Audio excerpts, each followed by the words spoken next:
Hello everyone, and welcome back to AniMonolith's light novel summary series for Tensei Slime Ken, picking up right after the last video. After evolving, Rimuru's body changed noticeably. In slime form, his size expanded to about 80 centimeters in diameter, while in human form he now stood around 160 centimeters tall, looking more like a high school student than a middle schooler. His face, however, remained just as beautiful as before. Not that it mattered much, since Rimuru could freely alter his age and appearance at will. What really mattered was the surge in power.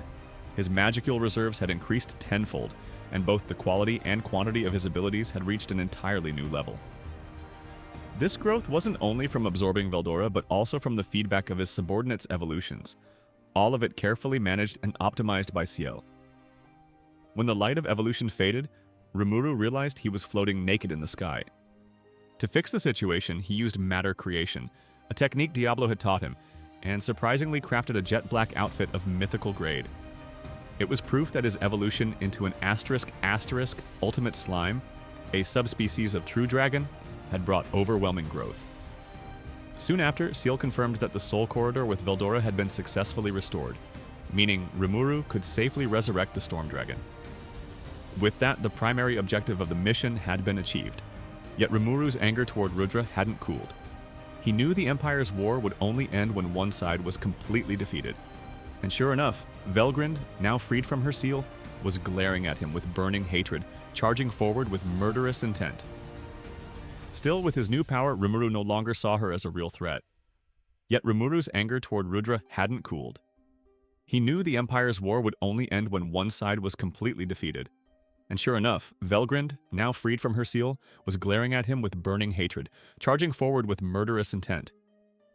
Still, with his new power, Rimuru no longer saw her as a real threat. Then Rimuru quickly sensed that besides Rudra and Velgrynd, and counting Yuki, the Empire still had 8 powerful fighters remaining.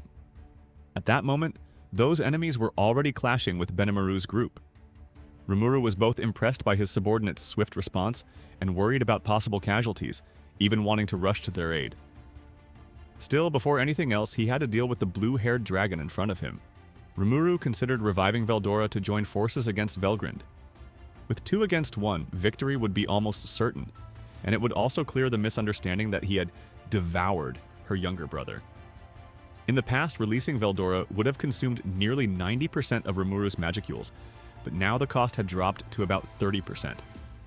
With that in mind, and as Velgrynd drew closer, Rimuru resolved to summon Veldora. But just as he was about to, Veldora suddenly stopped him. He didn't want to be released at this moment, because if Velgrynd learned he was alive, all her fury might turn on him. In short, he was afraid of being scolded, or worse, by his sister. Rimuru found this excuse ridiculous. This was hardly the time to worry about getting beaten up. That was when Ciel explained the real reason. It was currently helping Veldora evolve his ultimate skill, transforming Investigation King Faust into Chaos King Nyarlathotep. It would be best to wait until this evolution was complete before summoning him. Rimuru was shocked to learn that Veldora and Ciel were already acquainted. Ciel clarified that Veldora had sensed its existence since Rimuru's Demon Lord evolution, and Veldora himself admitted he had suspected something since the days of the Great Sage, only confirming it after Raphael's birth. In fact, Veldora and Ciel had already spoken quite a bit, though Veldora always assumed he was talking to Rimuru. Ciel then reported that it was possible to combine Storm King Veldora with Covenant King Uriel to create a new ultimate skill, Stellar Wind King Hastur. However, Rimuru declined. The battle with Velgrynd was about to begin, and although Beelzebub alone was enough to win, it was wiser to keep Uriel hidden as a trump card for later. With that, the confrontation with the Scorched Dragon Velgrynd finally began.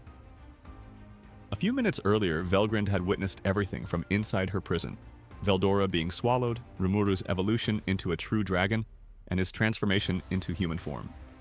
She had even begun transferring her power through parallel existence, but the shock made her stop midway, leaving her in stunned disbelief. At first, Velgrynd thought Veldora should have easily overpowered Rimuru, but reality forced her to accept a bitter truth. Rimuru had risen to the same level as her brother. In essence, he was now a true dragon as well. By that logic, Rimuru could be considered part of their family, yet Velgrynd utterly rejected such an idea. To her, Veldora was an annoying, arrogant little brother, but also someone she deeply cherished. She admired his free spirit, even if she had once forced him to serve Rudra, it was only meant to be temporary, just a brief moment in their endless dragon lifespan.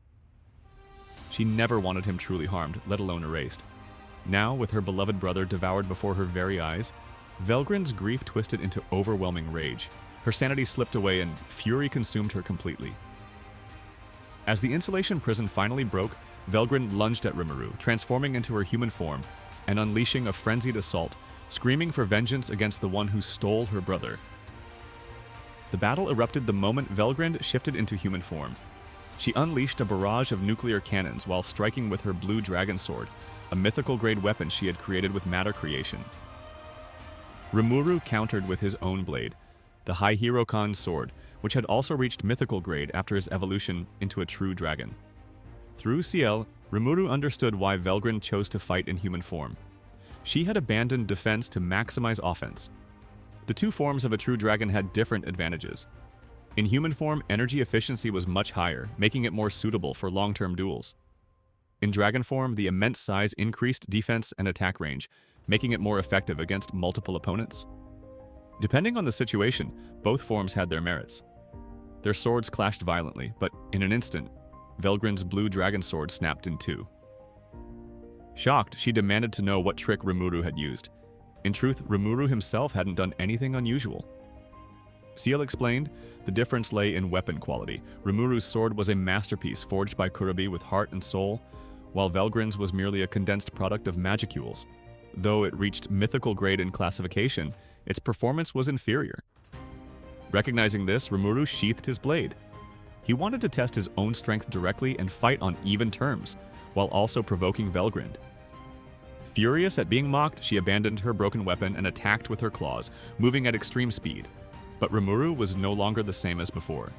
Since naming Ciel, his thought acceleration had increased from 1 million times to several hundred million times faster than normal.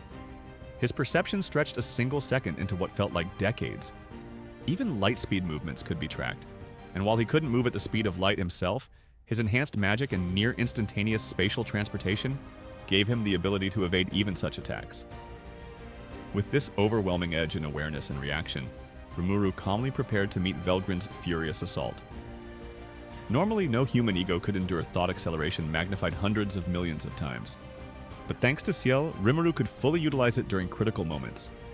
With that, Velgrynd's overwhelming speed was no longer a threat. He could clearly track her movements and fight her head-on. Too slow, Rimuru judged after casually evading her supersonic strikes with repeated teleportations.